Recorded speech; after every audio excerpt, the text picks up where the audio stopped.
Muy bien. Ok. Buenos días esta mañana para Tránsito, para Yoli Ortega. Buenos días para Elizabeth Ortega. Buenos días para Genaro Cruz, Lourdes Mora, Lupita Esparza, Mariana Anastasia, Marta Adriana. Buenos días para Samuel. Buenos días para todos. Que el Señor los bendiga y que en este nuevo año el Señor nos siga acompañando y al final nos dé la victoria. Gracias. Bueno, eh, vamos a orar para estudiar la palabra de Dios. Maravilloso Dios, Padre Celestial, gracias te damos, Señor, en esta mañana. Gracias por la vida, por la salud, porque nos dan la oportunidad de ver la luz de un nuevo día, Señor. Bendícenos y dirígenos en este día, que la presencia de tu Santo Espíritu nos acompañe y que nos ayudes cada día, Señor, a agarrarnos del brazo poderoso tuyo. En Cristo Jesús te lo pedimos, te lo agradecemos. Amén. Bueno, hermano. Uy, parece que me pega el sol aquí. Pega de frente. Ah, ya va, un momentico, aquí. Vamos a, vamos a buscar el libro de Apocalipsis, hermano.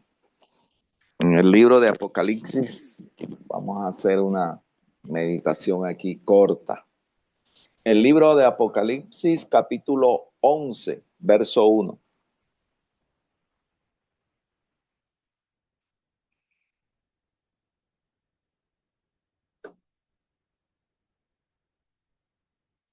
El libro de Apocalipsis, capítulo 11, verso 1. La palabra del Señor dice así. Entonces me fue dada una caña semejante a una vara de medir, y se me dijo, levántate y mide el templo de Dios y el altar y los que adoran en él. Bueno, ya sabemos que el libro de Apocalipsis es un libro simbólico, es un libro que encierra dentro de su simbolismo muchas verdades. Pero también sabemos que ese libro el Señor se lo reveló a través de visiones al apóstol Juan cuando se encontraba desterrado allá en la isla de Patmos. Allá el Señor le reveló a través de símbolos todo lo que iba a suceder en los días postreros. Y hoy en día cobra más relevancia el hecho de que nosotros leamos cada día más y el libro de Apocalipsis acompañado con el libro de Daniel, que indudablemente están hechos para estos días, los últimos días. Eh, Cada día nosotros vemos eh, en situaciones difíciles en este mundo y nos muestra que el final de los tiempos está cerca. Así que eso nos exige a nosotros una preparación mucho más rigurosa, estar al día con el Señor, permitir que su Santo Espíritu transforme nuestras vidas y que cada día estemos agarrados del brazo poderoso del Señor. A ver, la cita bíblica nos dice que se le dio una caña semejante a una vara de medir, a una vara de medir. A ver, cuando nosotros empleamos la palabra medición, lo hacemos sobre algún artículo, tratando de inquirir, o sea, sus dimensiones, su largo, su ancho, digamos, su cuadrado, su redondo. ¿Qué tratan de buscar aquí? Una medición, algo. que satisfaga una inquietud que hay previamente. Y aquí la palabra de Dios está diciendo que le fue dada una caña semejante a una vara de medir, una vara de medir. Pero la cita bíblica también señala más adelante y dice, y se me dijo, levántate y mide el templo de Dios y el altar y los que adoran en él. O sea, la cita bíblica está dando tres órdenes al apóstol Juan para que lo desarrolle. Levántate y mide el templo y el altar y los que adoran en él. En el libro de Éxodo, capítulo 25, vamos al libro de Éxodo, capítulo 25.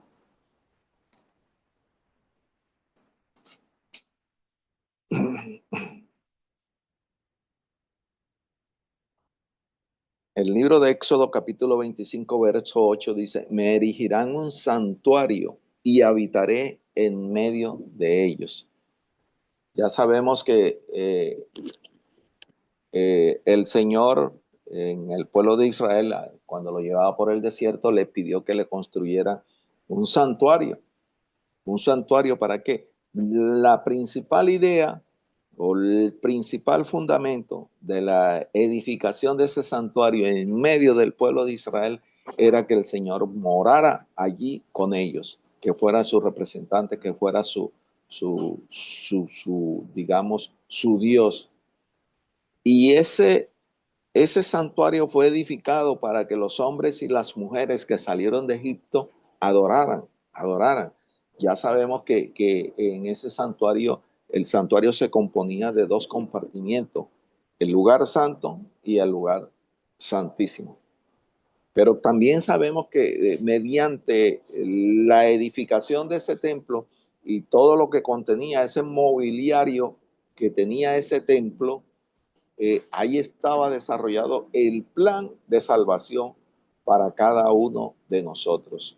Todos esos elementos que componían, todos esos elementos que componían el mobiliario del santuario, todo eso ahí estaba representado o está representado el plan de salvación para ti y para mí. Pero lo principal era eso, o sea, la representación de Dios allí en medio del pueblo de Israel a través de ese tabernáculo o ese templo. Y para ellos representaba mucho. Cuando la gloria de la nube descendía, ellos sabían que era la misma presencia del Señor que estaba en medio de ellos.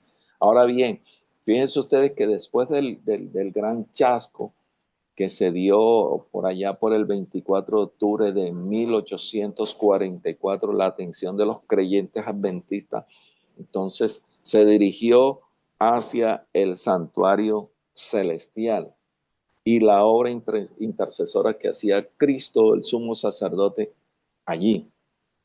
Pero es evidente que ese templo literal de Jerusalén ya hoy no existe. Ya hoy no existe ese templo literal de Jerusalén hoy está en ruina. Los judíos rechazaron a Dios, rechazaron a su Señor como su representado escogido. Y eso lo encontramos en el libro de Mateo, capítulo 21, versículo 23. Vamos al libro de Mateo, capítulo 21.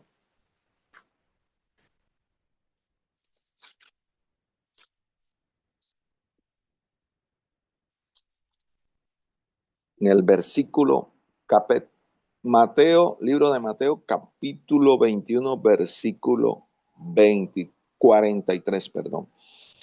Dice, por tanto, os digo que el reino de Dios será quitado de vosotros y será dado a gente que produzca los frutos de él. ¿De quién? Del Señor. O sea, cuando nosotros leemos esta cita, o sea, nos está invitando a nosotros. Por tanto, os digo que el reino de Dios será quitado de vosotros y será dado a gente que produzca los frutos de él. ¿Cuáles son los frutos? Sabes que los frutos los encontramos en el libro de Gálatas, por allá. Esos son los frutos del Espíritu Santo. Y eso el Señor nos ha llamado a nosotros a, a- a que, a que desarrollemos esos frutos. De tal manera que ese templo de Jerusalén nunca será restaurado. No será restaurado. Ahora bien, los que adoran no son los judíos literales, no son los judíos de allá de Jerusalén, adorando en el templo literal, sino los que dirigen su adoración al templo celestial, donde Cristo ministra. Hoy en día, nosotros como cristianos, nosotros nos dirigimos a un Dios y nosotros indudablemente asistimos al templo, pero nuestras oraciones van elevadas al trono celestial, allá donde se encuentra nuestro Señor. Y vamos a comprobar eso en el libro de Hebreos, en el libro de Hebreos capítulo 8, capítulo 8, verso 1. En el libro de Hebreos capítulo 8 dice, ahora bien, el punto principal de lo que venimos diciendo es que tenemos tal sumo sacerdote, el cual se sentó a la diestra del trono de la majestad en los cielos. O sea que nuestro Señor hoy se encuentra sentado a la diestra de Dios Padre. Ahí tenemos a nuestro intercesor, tenemos a Cristo Jesús, tenemos al sumo sacerdote que intercede por cada uno de nosotros. Pero sigue diciendo el verso 2, dice, Él es ministro del santuario y de aquel verdadero tabernáculo que levantó el Señor y no el hombre. Aquí nos habla de dos santuarios, uno terrenal y uno celestial. El terrenal ya no existe. El santuario terrenal de los judíos allá en el pueblo de Israel, ese no existe. Hoy tenemos el santuario celestial, ese que fue construido no por mano de hombre. Ahora bien, la cita también nos dice que se le dio una vara de medir. Es también para los adoradores, para los que adoran en él. Medir a los adoradores, eso conlleva analizar, medir a los adoradores, como dice la cita de Apocalipsis 11:1, conlleva a analizar si nosotros como cristianos tenemos la medida o la talla para ser llamados hijos de Dios, para ser integrados al reino de los cielos. Dice la cita, entonces me fue dada una caña semejante a una vara de medir, y se me dijo, levántate y mide el templo de Dios y el altar y los que adoran en él. ¿Quiénes son los que adoran en él, en el templo? Nosotros, tú y yo. Y para eso el Señor necesita hacernos la medición, pero una medición espiritual, hermano. ¿Cómo está el grado de relación de nuestra vida con el Señor? Ahora, esta medición no es para condenar, porque esta medición va relacionada con el juicio que se viene más adelante. No es para condenar, no es para decirte que estás desechado, es para ver en qué estado de espiritualidad te encuentras tú. Muchas veces, y más que todo se da eso bueno, yo una vez lo escuché en nuestra iglesia para hacer una medición del estado de preparación que tuvieran los pastores. Y eso regularmente también se da en el sector académico. Hacer un estudio de medición de qué tanto de preparación pueda tener un docente para impartir sus clases. Y en primera instancia eso se tomó distorsionado, porque pensaban, bueno, esta es la oportunidad para nosotros vengarnos de ese docente y colocar que es un mal docente, que no sirve, que no sabe transmitir sus conocimientos. Pero después se hizo la aclaración, le dijo, no, la idea no es esa. La idea no es masacrar al docente. La idea no es señalar al pastor o al líder que usted tiene. No, la idea es ver las falencias que tiene y en base a esas falencias tratar de fortalecer fortalezas y a la postre hacer un buen trabajo. Y eso, y tomando eso y aplicándolo acá, eso es lo que el Señor quiere con nosotros. El Señor cuando nos mide a nosotros no nos está condenando, indudablemente que no. El Señor nos está indicando que podemos tener una falencia, pero que con esa falencia, fortaleciéndolas en nuestra vida espiritual, podemos salir adelante. Podemos servirle en la obra del Señor, podemos mejorar nuestro trabajo en las comunidades, en la iglesia, en cualquier grupo de estudio. Eso, y esa es la finalidad, eso es lo que el Señor desea en nuestra vida, medirnos. ¿Por qué? Porque estamos próximos a ir a un juicio divino. Y quizás muchas historias de nuestros hermanos ya pudieron haber sido juzgadas. Quizás mi historia ya fue sido juzgada. ¿Y cómo nos encontró? Solo Dios lo sabe. Si fuimos hallados faltos o estamos salvados.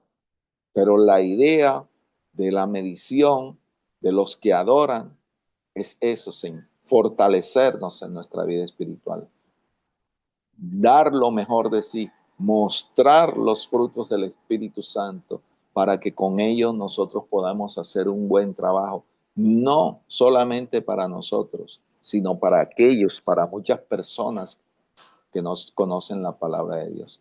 Porque la medición de que nos habla aquí Apocalipsis va directamente relacionado con el juicio que se viene más adelante. Ahora, el juicio, lejos de ser una triste noticia, es para nosotros es una noticia de alegría, porque indudablemente Dios es nuestro abogado, Cristo Jesús es nuestro intercesor, de tal manera que para unos pareciera que el juicio es algo de tristeza, es algo de temor, algo de miedo. Indudablemente ustedes quizás han conocido a muchas personas que le han dicho que no, que a mí me da miedo, me da terror leer el libro de Apocalipsis, porque ahí hay unas cosas que dan miedo. No, hermano, por encima, por encima de toda esa simbología que presenta el libro de Apocalipsis, se manifiesta el amor de Dios hacia sus hijos. Porque el Señor bajo ninguna circunstancia va a dejar libre a sus hijos, los va a abandonar, como muchos piensan, como muchos predican que el Señor creó este mundo, se fue y dejó esto abandonado para que cada quien o cada cual se entienda a su manera. No, por muchas situaciones difíciles por las cuales nosotros estemos viendo o estemos pasando, todavía el control de este mundo está en las manos del Señor. Y el Señor no lo va a dejar. Y si el Señor no deja el mundo, tampoco va a dejar a los que le adoran a Él. Y tú y yo, nosotros adoramos al Señor. Muchas situaciones difíciles. El mundo, este año el mundo comenzó con noticias tristes, lamentables, pero todo está al control del Señor. Todo. No podemos pensar que el Señor abandonó este mundo, que ya viene el fin del mundo, que no. No, a nosotros nos compete es prepararnos espiritualmente. A nosotros nos compete llevar el mensaje de salvación a otras personas, porque eso forma parte de la medición que el Señor quiere hacer en nuestra vida. No para condenarnos, no para llevarnos a un juicio y decir José Francisco no dio la talla. No, hermano. El Señor quiere limpiarnos, el Señor quiere purificarnos, el Señor quiere medirnos con una vara de medición, de amor, de justicia, de gracia. Esa es la vara que el Señor utiliza en cada uno de nosotros. Vamos al libro de Juan, capítulo 2, verso 1. El libro de Juan El libro de Juan, capítulo 2, verso 1. La palabra del Señor dice así.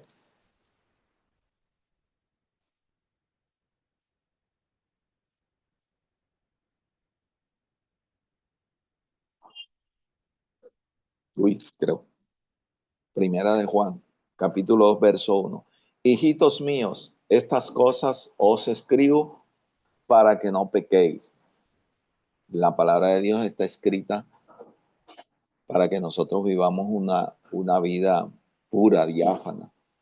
Indudablemente que en este mundo es difícil, indudablemente que es difícil, pero cada día tenemos que buscar al Señor para que nos ayude, para que a través de su experiencia, de la lectura diaria de su palabra, nosotros aprendamos a ser verdaderos hijos de Dios. Dice, hijitos míos, estas cosas os escribo para que no pequéis. Y si alguno hubiere pecado, abogado tenemos para con el Padre, a Jesucristo, el justo. De tal manera que nuevamente lo reitera aquí, el libro de Primera de Juan, abogado tenemos a Jesucristo, el justo. Y la Biblia está escrita para eso. Una carta de amor en donde se nos dan una serie de recomendaciones, una serie de sugerencias, una serie de consejos. ¿Para qué? Para que no pequemos. Pero y frente a nosotros tenemos un enemigo acérrimo que buscará por todos los medios de que nosotros desistamos del camino de la salvación.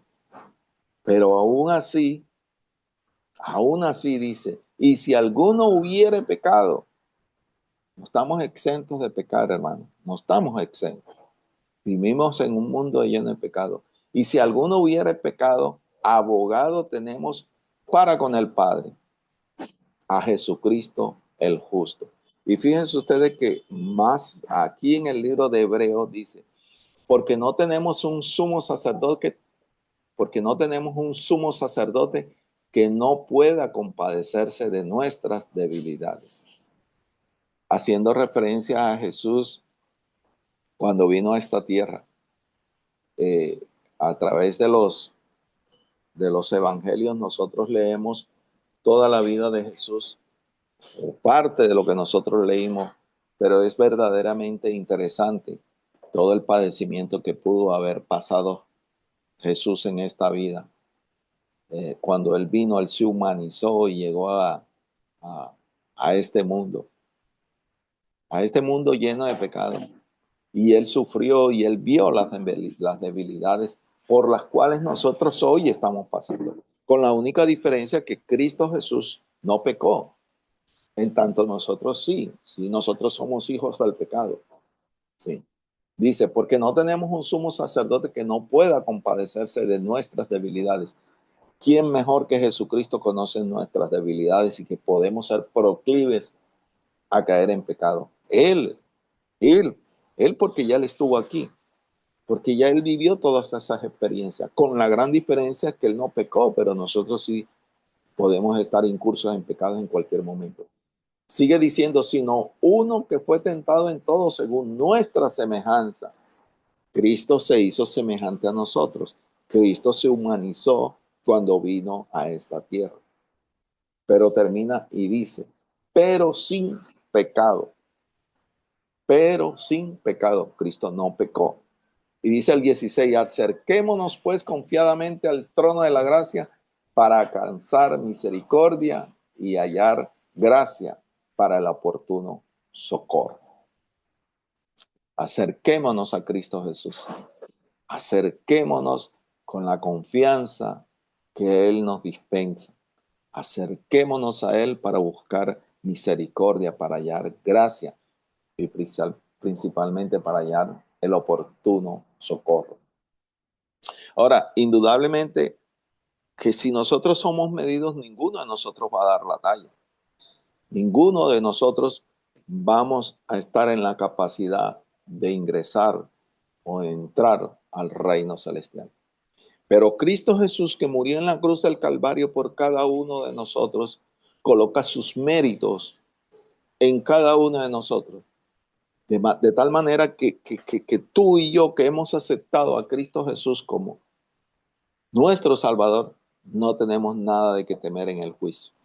Porque ahí tenemos nuestro abogado, ahí tenemos a nuestro intercesor, tenemos a Cristo Jesús. Cristo Jesús como abogado que ahora dentro del juicio funge como un juez.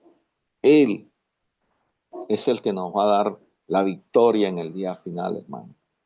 Así que es tiempo de hacer un análisis interior en nuestra vida. Es tiempo de ver cuál es la falla que nosotros tenemos. Estamos comenzando un nuevo año, hermanos.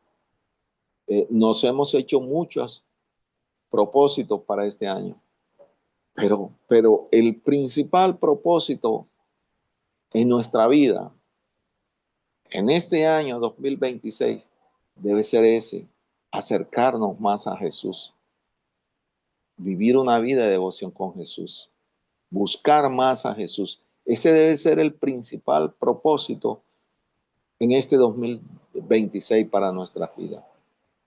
Buscarlo para adorarlo en espíritu y en verdad. Esos son los adoradores que el Señor está buscando. Y con la ayuda de Dios nosotros queremos ser así, adoradores en espíritu y en verdad. El año comenzó difícil, pero indudablemente cada día que pase se va a volver más difícil. Y nosotros tenemos un sumo sacerdote que está intercediendo por nosotros, de tal manera que en este mundo conflictivo de bajos y medios, no tenemos nada de que temer, hermano, porque ahí tenemos a nuestro Salvador, nuestro sumo sacerdote, nuestro abogado intercesor, que funge como juez, y Él nos dará la victoria en el día final, hermano. No tenemos nada de que temer. En Juan, el libro de Juan, vea lo que dice. Juan, capítulo 4, versículo 23. Mas la hora viene, y ahora es, cuando los verdaderos adoradores adorarán al Padre en espíritu y en verdad. Porque también el Padre tales adoradores busca que le adoren. Eso, hermano, ese eres tú y soy yo. Somos los adoradores que el Señor está buscando. Aún en medio de las dificultades por las cuales nosotros estamos atravesando en estos momentos, el Señor sabe que en nuestro corazón existe un deseo inmenso de adorarlo. Pero dice el 24, Dios es espíritu, y los que le adoran en espíritu y en verdad es necesario que adoren. Y Apocalipsis dice 3:20, he aquí yo estoy a la puerta y llamo. Si alguno oye mi voz y abre la puerta, entraré a él y cenaré con él y él conmigo. Ese eres tú y yo. El Señor quiere entrar en tu corazón. El Señor quiere examinar tu vida espiritual. El Señor quiere recomponer nuestra vida espiritual. El Señor no ha llegado a nuestra vida para condenarnos, ni para botarnos, ni para decirnos, no estás dando la medida para el trono de la gracia. No, el Señor sabe que con su ayuda y con la ayuda del Espíritu Santo nosotros vamos a desarrollar los frutos del Espíritu. Y eso es lo que el Señor busca de nosotros. Y eso es lo que el Señor ve en nuestra vida. Así que, hermano, acerquémonos confiadamente al trono de la gracia para hallar el oportuno socorro. Porque Cristo Jesús está pronto para venir a buscar a los que le adoran en espíritu y en verdad. Y esos adoradores somos nosotros, tú y yo, que en medio del llanto, la lágrima y la aflicción, nosotros buscamos a nuestro Señor. Que el Señor te bendiga y que tengas una maravillosa mañana.